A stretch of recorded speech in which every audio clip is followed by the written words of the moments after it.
Zhang Chai had already survived the race that nearly killed him. So when a powerful company invited him to help build China's first national rally team in decades, he believed the sport had finally given him a second chance.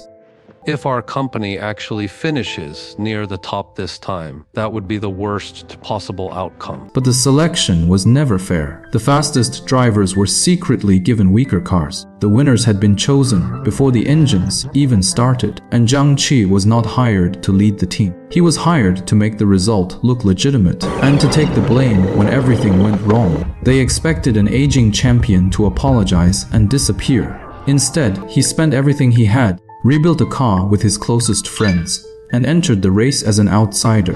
Because there was one thing the men in the boardroom had forgotten.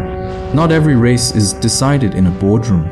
A few months earlier, Zhang Qi and his crew had returned from Beimbulik with a championship. The trophy proved they could still win. The prize money proved how expensive winning had become. Their old factory closed, so its owner gave them the empty building and turned it into a small driving school. For the first time in years, the team had a home again. But the business was a disaster. Students paid to learn drifting. 就得到 Tier 3, 0,000, 1,000 yuan per student, 6 students a class. That's 6 grand. After tires and oil, we still lose 3,000 every session.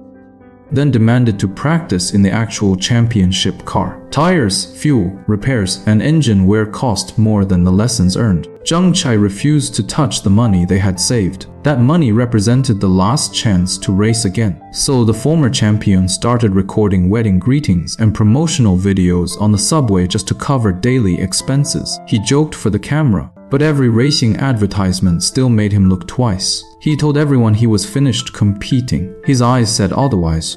Then Zhang Qi received an invitation from a technology company called Zhongsu Tianti. The company was preparing for the Mucheng 100. The southern route is all asphalt, cutting through Mucheng Mountain and pushing the tires to their limit.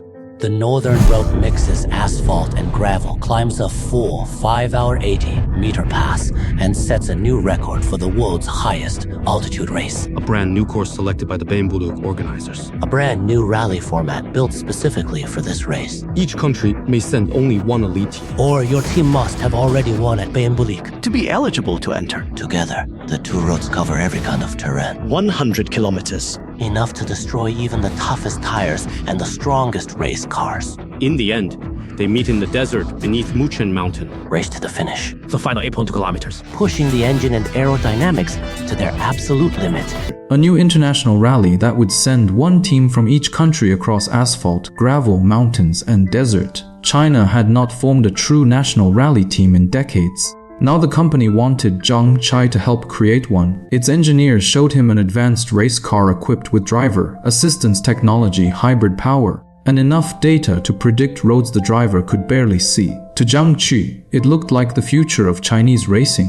Then the company's president, Bai Chung, offered him the position of team captain. Zhang Qi tried to stay calm, but this was bigger than a salary. As a child, he had watched national rally drivers and imagined carrying the same flag. Now that dream was sitting in front of him. There was only one condition. He would be responsible for selecting the drivers. Zhang Qi accepted immediately. He had spent his career being ignored, suspended, and judged by people with more money than talent. This time, he promised the selection would be decided by speed alone. Zhang Chai invited the best drivers he knew. There was Lin Zhendong, a wealthy young star racing in Europe. There were former champions, endurance specialists, young prospects, and drivers who had never been given a serious opportunity. Zhang Qi even entered the test himself. 10 drivers would compete for 4 semifinal places. Only 2 would eventually reach the final race. The rules were simply same cars, fresh tires, identical conditions, and no preference for sponsors or family names. When the test ended, Lin Jinhendong ranked first. A veteran named Liu Shihao took second. 2 younger drivers earned third and fourth. Zhang Qi also proved that he was still fast enough to compete. The room celebrated because, for once, the result looked honest. But inside the company, Bai Chuyong saw a problem. The drivers he needed to promote had finished 5th and 6th. One was connected to a major sponsor. The other was already signed by the company. Bai Chung had never hired Zhang Qi to choose the final team. He hired him because the public trusted him. A fair selection gave the company cover. All it had to do was make the real winners fail in the semifinal.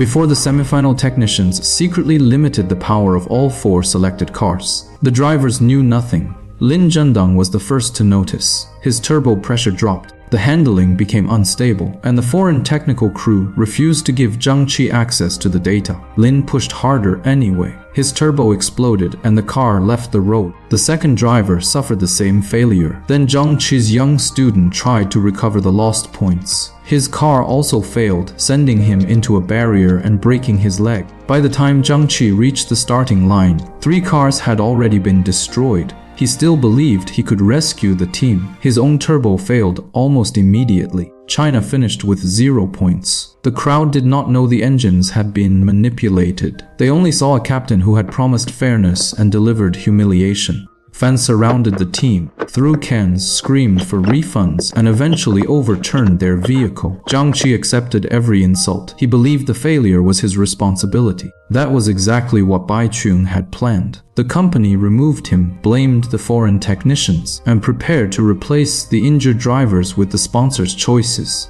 Zhang Chai resigned and apologized publicly. The apology changed nothing. Online abuse buried every explanation, and even his closest friends could not convince him that he had done his best. Then Lin Zhendong arrived with hidden test data. Something was wrong. During the original selection, the sponsor-backed drivers had been slow through corners, yet somehow produced the highest speeds on the straights. That was not talent. Someone had been adjusting the cars remotely. At first, Zhang Qi wanted to report the evidence to Bai Chuyang.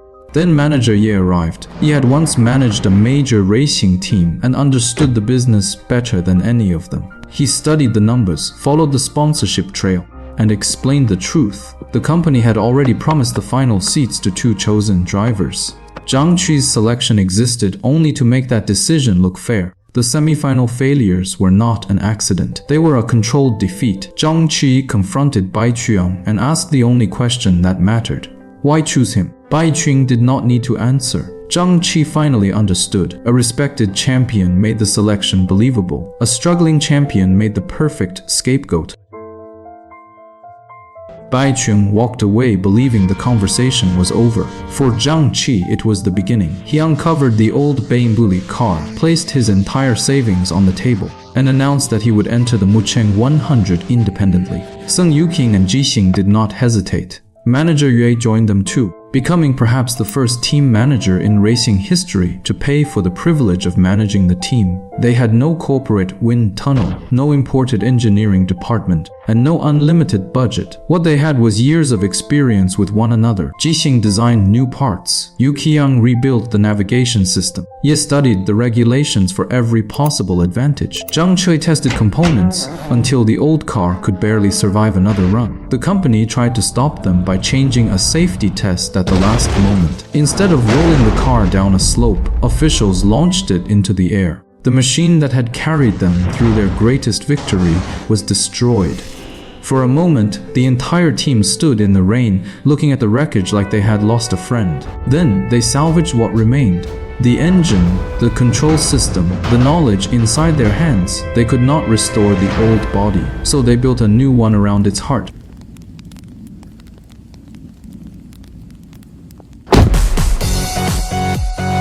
On race day, the corporate team had the most advanced cars in the field.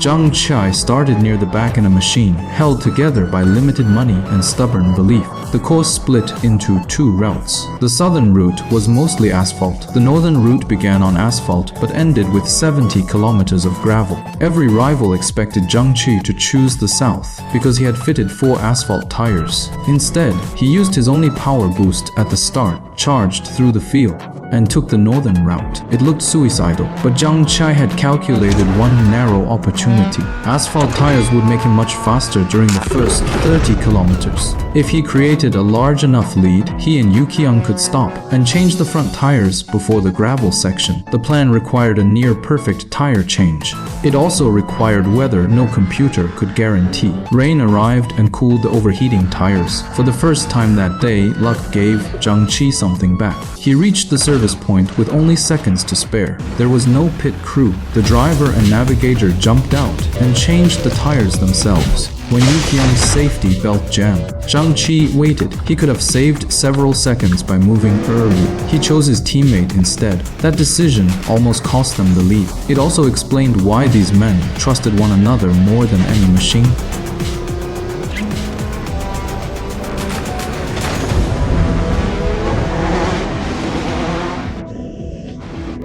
The gravel section became a fight. Rival drivers blocked Zhang Qi, hit the rear of his car, and forced him off the fastest line. Then the hood broke loose and folded over the windshield. 90% of the road disappeared.